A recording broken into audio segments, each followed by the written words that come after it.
우리 오늘 우변화 우리 9번째 시간으로 우리를 변화시키는 하나님의 계획이라는 주제를 가지고 오늘 이 승리하는 삶, 승리하는 인생이라는 주제를 가지고 오늘 이 로마서 6장의 말씀을 가지고 함께 말씀을 좀 나눠보도록 하겠습니다.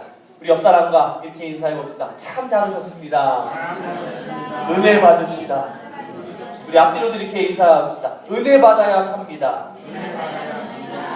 이게 참 중요한 말인 것 같아요. 오늘 사도 바울이요, 죄인인 우리가 예수 그리스도를 통해서 우리가 의인이 되었고 믿음을 통해서 구원을 얻었다라고 말씀하고 있지요. 지난 시간에 한 사람이 불순종하여 많은 사람이 죄인, 원죄하에 놓이게 되었지만 한 사람의 순종으로 많은 사람이 의인의 길에 들어서게 되었다라고 우리가 말씀을 배우지 않았습니까? 누구를 따를 것입니까? 우리의 선택은요, 분명하고 명확하다라는 것이죠. 누구를 따라야 됩니까? 예수 그리스도를 따라야 됩니다. 그렇게 될 때에 죄 많은 우리가 하나님의 은혜를 통해서 우리는요, 영생을 누리게 될 줄로 믿습니다. 우리 6장 1절 말씀 한번 읽어볼까요? 같이 읽어봅시다. 시작. 그런즉 우리가 무슨 말을 하리요? 은혜를 더하게 하려고 죄에 더하겠느냐? 말씀을 한번 잘 곱씹어 보세요. 단순하게 말씀 그대로를 받아들이면 죄를 많이 지은 사람이 용서를 받으면 그 감격과 그 감사가 더 크다라는 말씀 아니겠습니까? 누가복음 7장 36절 이하의 말씀에 보면 예수님이 어떤 바리새인의 집에 식사 초대를 받아서 식사를 하러 가게 됩니다. 그런데 그 자리에 어떤 죄인인 여자가 와가지고 자기 눈물로 예수의 발을 씻기고 향유를 예수의 발에다가 쏟죠. 그때 예수를 시험하기 위해서 초청했던 그 바리새인이 생각하기를 만일 예수가 선지자라면 자기를 만지고 있는 그 여인이 누군지를 알고 그 여인이 어떤 죄를 지은 여자인지를 알 것이다 라고 생각을 했죠. 예수님께서 그 생각을 다 간파하시고 이런 비유의 말씀을 하십니다.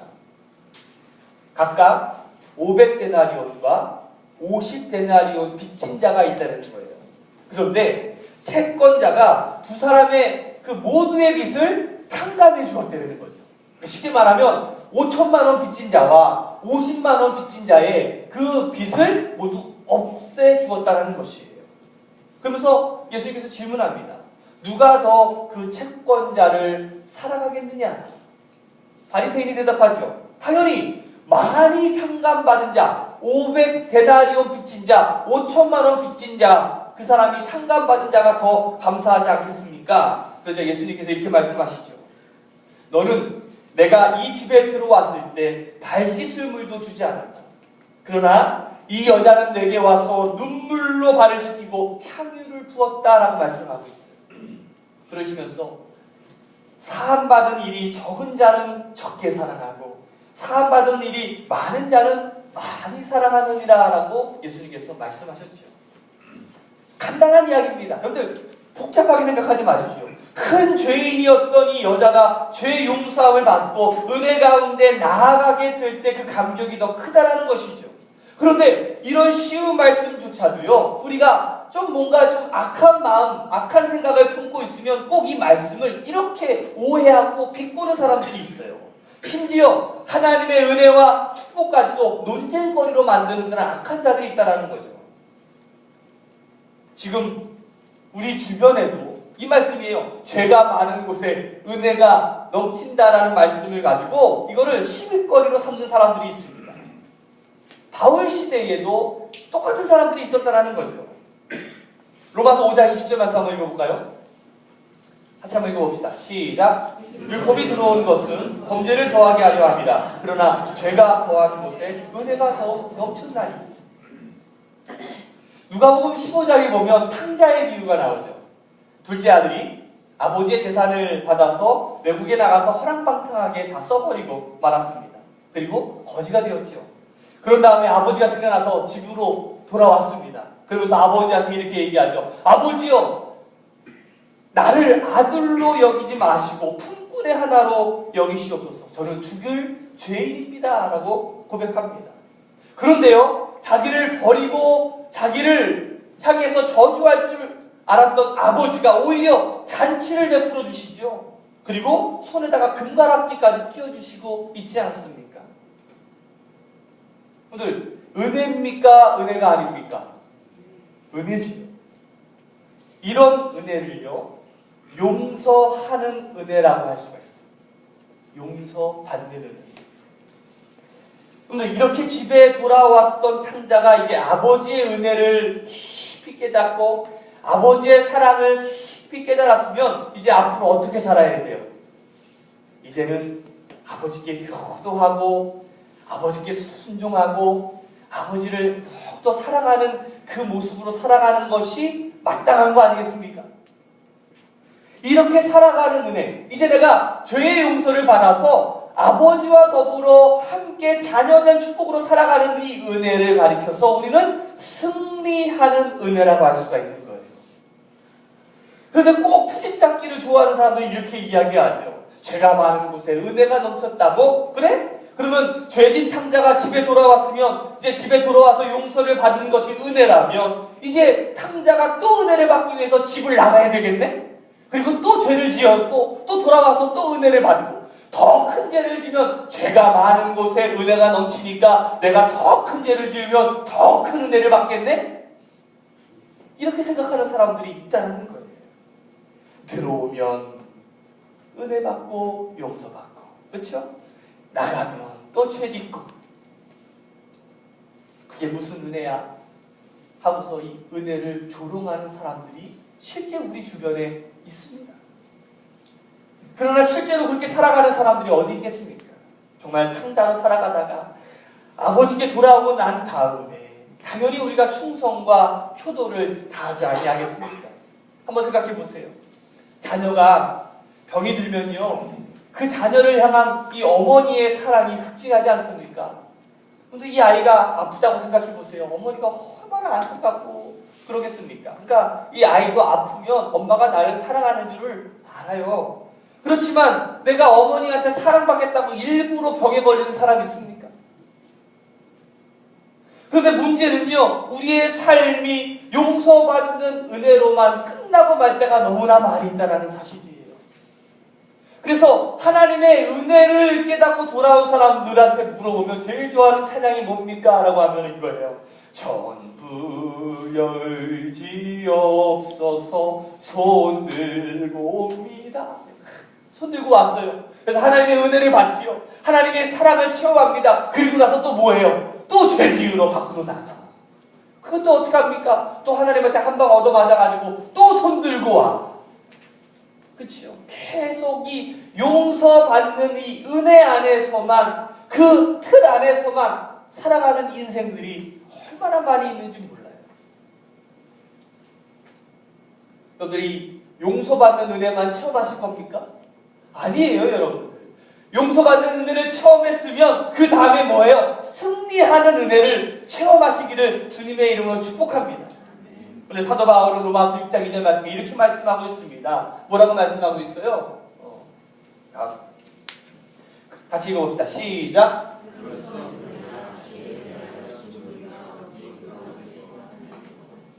여러분들, 사도 바울이 그럴 수 없느니라 이렇게 얘기했을까요? 아니요, 단호하게 얘기했죠. 그럴 수 없습니다.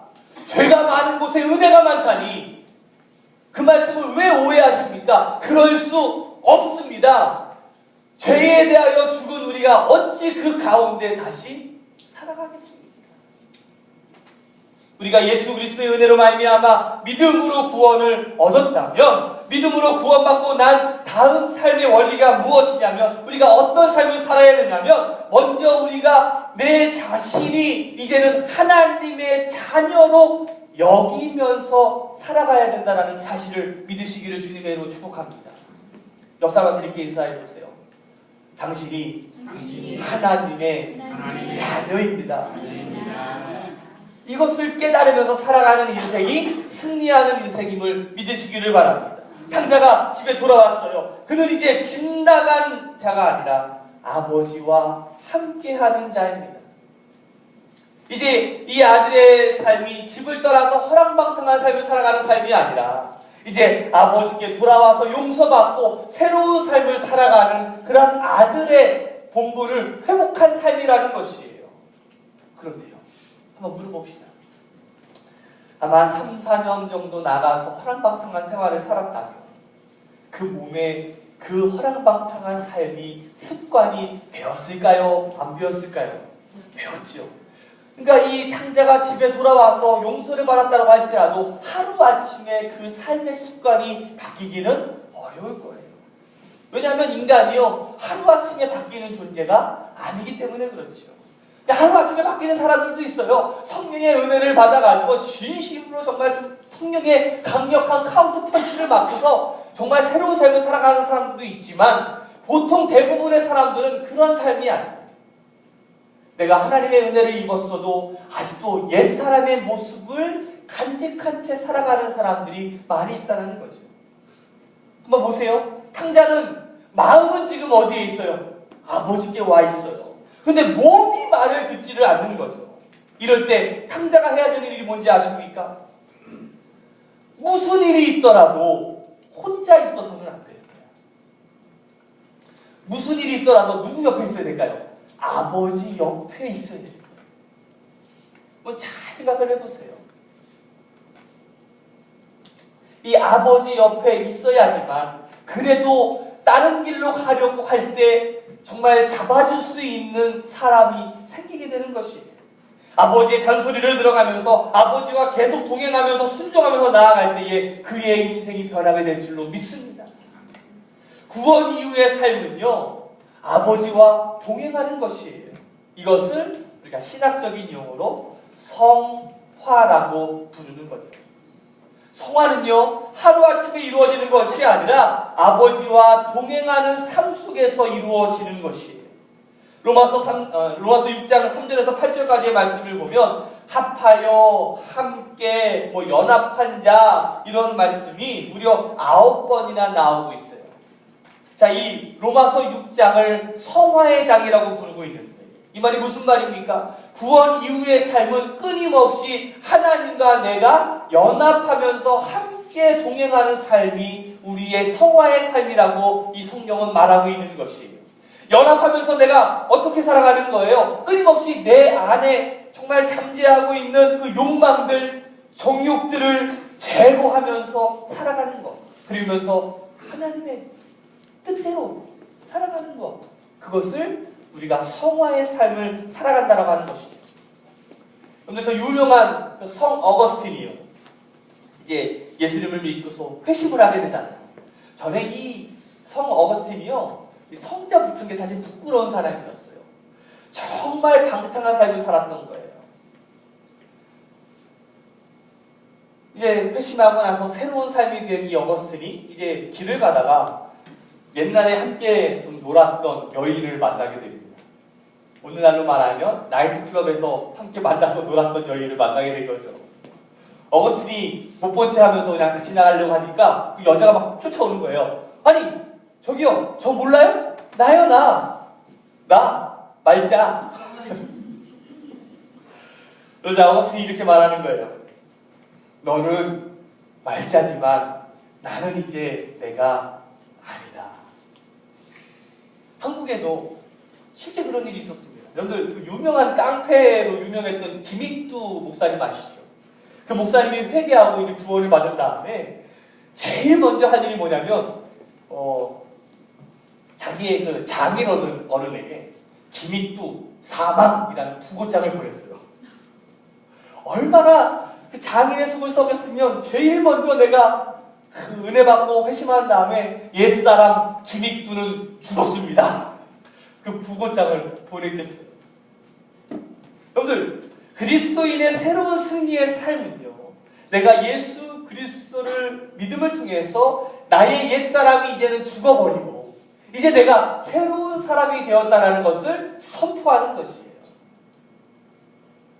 로마서 6장 6절 말씀 한번 읽어볼까요? 같이 읽습니다. 시작. 우리가 알거니와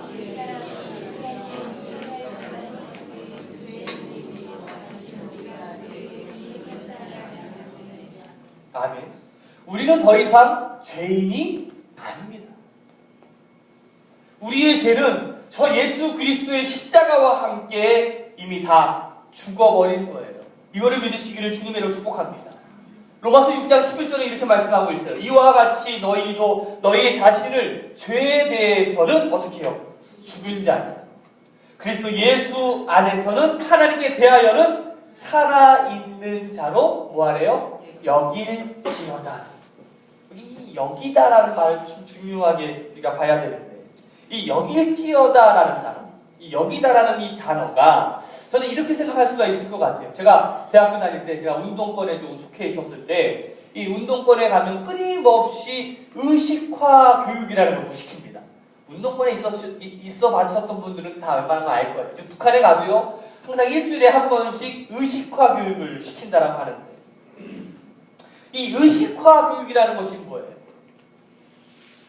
저는 이 의식화라는 것이 이 여기다, 여길지어다라는 단어와 똑같다라고 생각하고 있는데 오늘 본문의 10절 말씀에 보면 바울이 그리스도가 십자가에서 우리의 죄를 짊어지고 단번에 죽으셨다가 살아나신 이유가 이제 하나님과의 관계에서 새로운 삶을 살아가기 위함이라고 말하고 있어요. 마찬가지로 우리가 그리스도와 연합한 우리가요 어떤 삶을 살아야 될지를 11절에 대해서 말씀하고 있는데 어떻게 살아가는 거냐면 내가 죄에 대해서는 죽었대는데 여러분들 죄에 대해서 죽었습니까? 안 죽었습니까? 대답이 없어요. 죄에 대해서 죽었어요? 안 죽었어요? 진짜 죽었어요? 그럼 어떻게 살아있어요?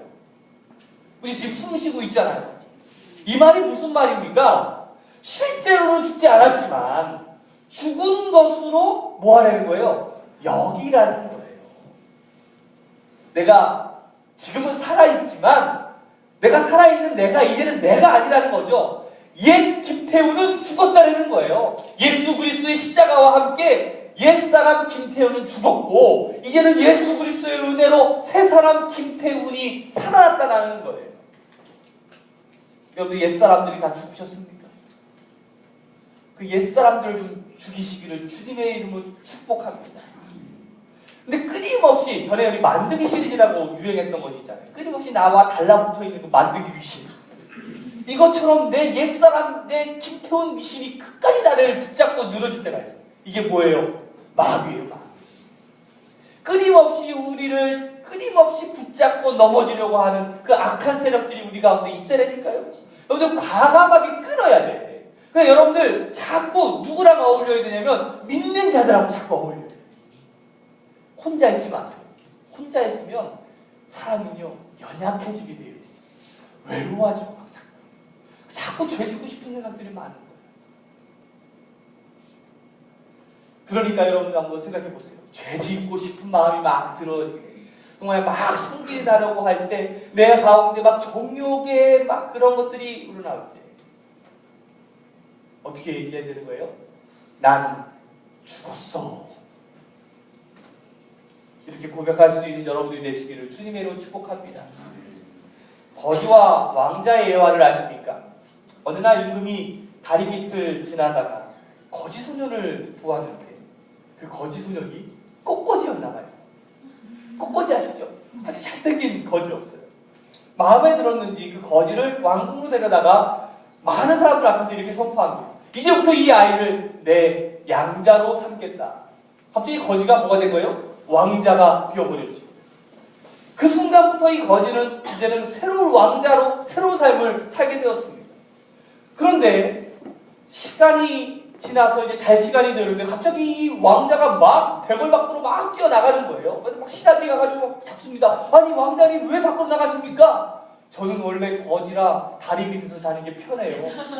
잠자러 가야죠. 아니 왕자님 무슨 말 하십니까? 여기 좋은 침대 좋은 잠자리가 있는데 여기서 주무십시오. 아 그런가요? 하고서 잠자리에 들어서 아침이 일어났습니다. 아침에 일어나자마자 막 대궐 밖으로 막 뛰어나가는 거예요. 그래서 시녀들이 자꾸 아니 왕자님 어디 가십니까? 저는 항상 다리 밑에서 개울가에서 세수를 했어요. 세수하러 가야지. 시녀가 아니 무슨 왕자님 지금 여기 세수대야에 물을 길어놨습니다. 뜨뜻한 물에서 세수하세요. 이 왕자는 더 이상 거지가 아니죠. 뭡니까? 왕자예요. 그런데 왕자가 되었음에도 불구하고 거지처럼 행동한다면 잘못된 것 아니겠습니까? 왕자의 의식이 필요하다는 것이요. 마찬가지예요. 우리가 크리스천으로서 우리가 하나님 앞에 의롭다함을 받았음에도 불구하고 죄인 같은 삶을 살아갈 때가 너무나 많이 있다는 거죠. 계속 우리가 끊임없이 반복해서 생각해야 되는 것이 뭡니까? 내가 죄인이 아니라 새로운 사람이 되었다라는 사실. 그것을 내가 하나님의 자녀라는 것을 매일매일 인지하면서 의식하면서 살아가야 된다는 사실이에요. 맨날 내가 십자가 목걸이만 걸고 있다고 해서, 그리고 내 차에 십자가 목걸이가 붙어있고 내 자동차 뒤에 익투스라고 하는 물고기 그림 붙였다고 해가지고 크리스천이 되는 것이 아니라, 끊임없이 이 십자가 바라보면서 내가 죄 짓고 싶을 때, 정말 성질이 이만큼 나오고 정말 정욕에 빠질 때 어떻게 하라고요? 난 죽었어. 이러한 믿음의 사람들이 되시기를 주님의 이름으로 축복합니다. 우리가 승리하는 삶을 살기 위해서 드려야 됩니다. 한번 옆 사람과 이렇게 인사해 봅시다. 드립시다. 우리 13절 말씀 한번 읽어볼까요? 같이 읽어봅시다. 시작.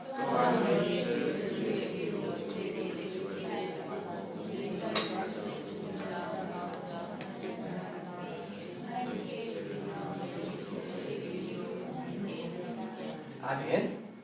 우리가 하나님의 은혜로 구원을 받았다면 우리가 가진 이 에너지를요, 하나님께 쏟아 부어야 돼요. 시간을 쓸 때도, 좋은 일을 할 때도, 물질을 사용할 때도 우리가 그 선한 일, 하나님의 일에 우리가 그 이 열정과 모든 가치를 쏟아 부어야 된다는 사실이에요. 절대로 불의한 일에 사용하지 마시고 의의 병기로 여러분들을 하나님께 어떻게 하라고요? 드리시기를 주님의 이름으로 축복합니다. 질문 하나 해볼까요? 사람들이 죄를 지을 때 밤에 죄를 많이 지을까요? 낮에 죄를 많이 지을까요? 물어보나 말하죠. 밤에 거의 대부분 죄를 많이 짓습니다. 왜 지을까 제가 곰곰이 생각을 해보니까 아주 당연한 이치더라고요. 왜냐하면 밤이 쌩쌩해. 밤이 에너지가 넘쳐요. 왜 넘치나 봤더니 그걸 바꿀 수 있는 방법이 뭘까요? 밤에 힘이 없게 만들면 되는 거야. 한번 생각을 해보세요. 무슨 말이냐면 새벽에 일찍 깨서 정말 낮에 열심히 일을 한번 해보세요. 그래서 7시까지 정말 내가 가진 에너지가 10이라면 9까지를 다 써, 거기에다가. 그럼 나머지 일은 이제 아내를 위해서 설거지도 하고 집안일도 좀 도와주고 아내랑 대화도 좀 하고, 그러면서 나머지 그 일을요 다 써버리는 거야. 그러면 밤에 힘이 남아있어요, 없어요? 없으니까 이제는 그냥 졸린 거지 막. 그래서 뭐 할 수밖에 없는 거예요? 잠잘 수밖에 없는 거예요. 근데 꼭 새벽 기도 안 하는 인생들의 특징을 보면 이래요. 낮에 꼭 자. 저녁에 집중해서 먹기 시작하죠. 9시 넘어서 이제 치킨에, 피자에, 순대에, 족발에, 닭발에, 햄버거에, 아이스크림에, 과자에 하여튼 뭐든지 만들어서 먹어가는 거야. 그러니까 먹으니까 누우면 소화가 됩니까? 힘이 남아 도니까 이거를 어떻게 써야 되나 곰곰이 생각을 하죠. 그래서 그들이 하는 모든 프로그램들을 보면 주로 다 밤에 이루어져요. 친구들을 만나도 밤 9시 이후에 만날 일이 없으면 밤새 만날 일들을 만들고, 그래도 할 일 없으면 뭐예요? 밤새도록 TV 보고 영화 보고, 그렇죠? 할 일 없이 있는 거예요. 우리는 할 수 있으면요 좋은 일에 모든 자양분들을 공급할 수 있는 여러분이 되시기를 주님의 이름으로 축복합니다. 여러분들의 에너지를요 좀 이왕이면 새벽부터 낮부터 다 그 에너지를 좋은 일에 써버리시기를 주님의 이름으로 축복합니다. 남아도는 사람들은 조금 뭔가 이상한 거예요. 경주말을 조련하는 사람이 있었습니다. 그런데 이 조련사에게 흰 말과 검은 말이 있었는데 경주할 때마다 이 말이 어떤 말이 이기는지를 거의 100% 다 알아맞히는 거예요. 거의 100%를 알아맞히니까 무슨 부정과 음모가 있는 것처럼 의심을 해서 조사를 받기도 했는데 전혀 문제가 없는 거예요. 하도 궁금해서 조련사에게 물었습니다. 아니 당신은 어떻게 해서 흰 말이 이길지 검은 말이 이길지 그렇게 잘 맞히십니까? 그래서 이 조련사의 대답이 아주 단순해요. 이것입니다. 경기하기 3, 4일 전부터 흰말에게 먹을 것을 많이 주면 흰말이 이기고 3, 4일 전에 검은 말에게 먹을 것을 많이 주면 검은 말이 이깁니다. 여러분들 아주 중요한 원리예요. 우리 인생에 내 마음에 흰말과 검은 말이 살고 있습니다. 인생 가운데 불이, 즉 검은 말이 잘 뛰게 하려면 어떻게 하면 되는 겁니까? 자연히 검은 말을 잘 먹이면 되는 거죠. 반대로 선한 일, 하나님의 일, 이 흰말이 잘 뛰게 하려면 어떻게 하면 되는 거예요? 이 흰말에 먹을 거를 잘 주면 되는 거예요. 우리의 진리가 멀리 있는 것이 아니에요. 사랑하는 신학교 여러분, 결국 우리가 은혜 가운데 살아간다는 것이 과연 어떤 것을 의미하고 있습니까? 이제부터 우리가 얻는 모든 에너지를 어디에다? 하나님께, 그리고 여러분들의 선한 일에 쓰임받을 수 있는, 그리고 여러분들을 의의 병기로 하나님께 드릴 수 있는 우리 저와 여러분들이 되시기를 주님의 이름으로 축복합니다. 기도하겠습니다.